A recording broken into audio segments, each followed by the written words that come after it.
How to become a thought leader in 5 easy steps. Now be prepared that this video is different. Most videos about becoming a thought leader are full of hype. They rely on going viral. They rely on perfect timing. They rely on charisma or luck.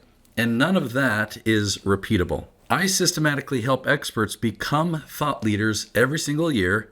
I'm not talking about influencers, not creators chasing views, but actual thought leaders that become the number one authority in their space and dominate their category. And in this episode, I want to take you behind the scenes and show you the exact method that I use every time. Now, the crazy thing is, this strategy is consistent and works incredibly well, but most people completely overlook it. The reason that most people overlook this strategy is because the content created with this method often looks like failed content. It does not go viral. The short-term numbers just don't look that impressive. The metrics often look the opposite of a Mr. Beast video. So because of that, most creators will dismiss it. Well, it's actually fortunate for you because while everyone else is competing for attention and trying to go viral, they've left their entire industry wide open for you. Now, most people think that thought leadership comes from being famous. It doesn't. Thought leadership comes from an expert being discoverable when people need help, and that's a very different thing.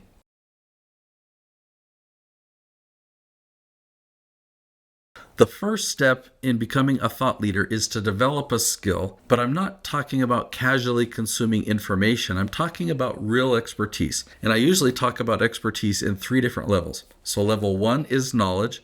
You study, you consume information, you learn the concepts. But level 2 is application. You actually go out and do the thing.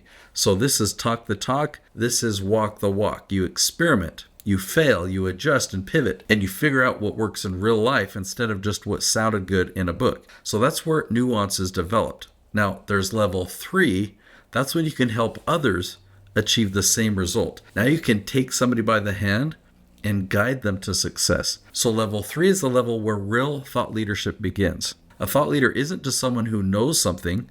A thought leader is an expert, acknowledged by others, and you become known as that authority because you repeatedly help people get results.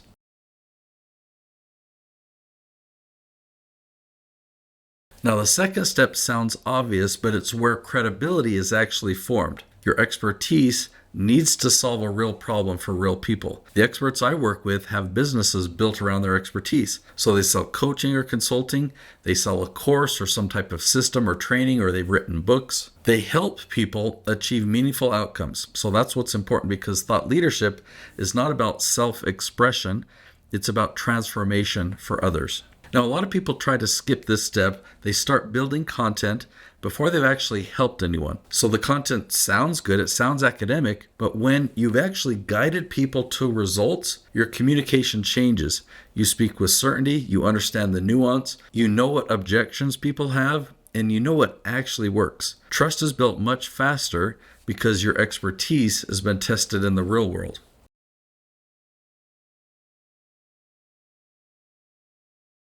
It's important to build your personal brand around the outcome. Most personal branding advice is very incomplete. Experts will focus on your appearance, your logo. They focus on your photography or your colors or your brand guide. So listen, those things are awesome. Those things matter, and messaging matters too. You absolutely need clarity around who you help, what problem you solve, what transformation you create. So all those things are critical, but most people actually stop there. They build a beautiful brand that nobody sees because nobody ever solved the positioning problem. Most marketers would define positioning as how you look once someone finds you.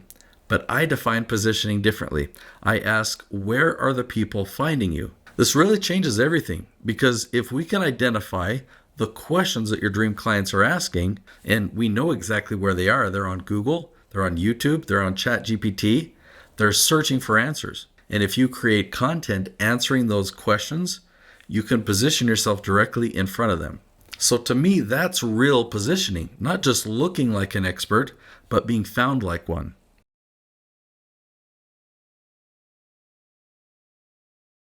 One of the biggest traps that experts fall into is branding themselves around their unique process or their specialty. I've done this myself. We become obsessed with our uniqueness, our framework, our methodology, our system. But your audience usually doesn't care about your method first. They care about the outcome. What problem do you solve? What result do you create? Or what pain do you remove? That's what your personal brand should revolve around. Your audience wants transformation, not terminology.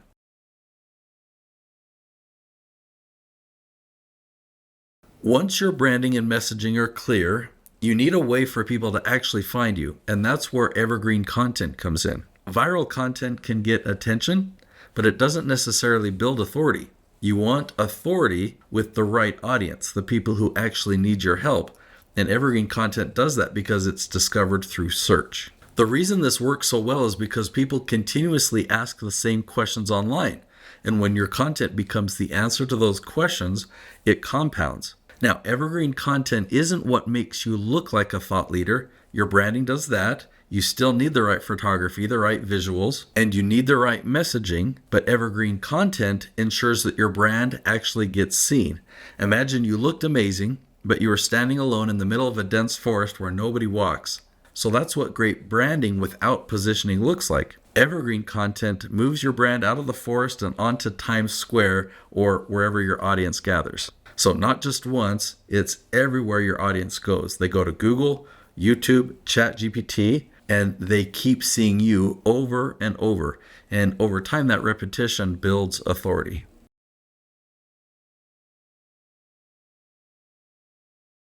Now let's talk about the final step. That's category domination.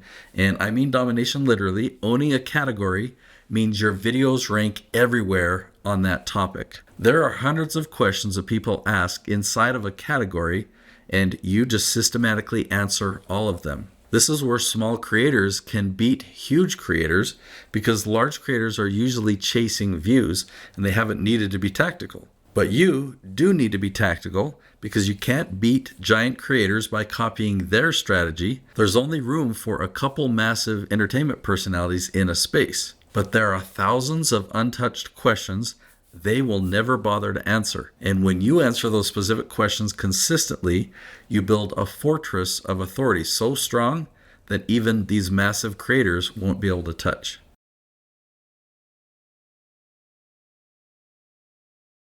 This is also why your content may look unimpressive at first. People measure the wrong metrics. They measure views in the first week. They'll measure subscribers or these short-term spikes. But those metrics can mean nothing and be misleading. So one of the most successful channels right now is Reagan Archibald. He only has around 20,000 subscribers, and a lot of creators would dismiss that immediately. But here's the thing. He dominates several peptide-related categories. He's a men's health and a peptides expert. And when the right audience searches for answers around those peptides, they're finding him everywhere to the tune of 100,000 searches per month. Reagan now outranks all of these massive creators. So this is kind of a hidden advantage. The big creators often don't even realize that you're becoming dangerous because your numbers don't look flashy. Meanwhile, you're quietly becoming the authority that their audience trusts the most.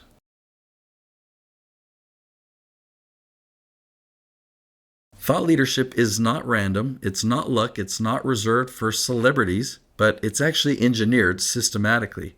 Authority is built through expertise, trust compounds through results, and visibility comes from positioning. Category dominance happens when you consistently answer the questions that your audience is already asking. So if you want to become a thought leader, don't focus on becoming famous, focus on becoming discoverable. The experts who win long term are not always the loudest. They're the ones who become the best answer. So with that foundation from this episode, you're now ready to learn how to dominate your category. I've created another episode. It's called Achieve Category Dominance. And in that episode, you'll learn the steps to become the go-to authority in your space. I'll see you there.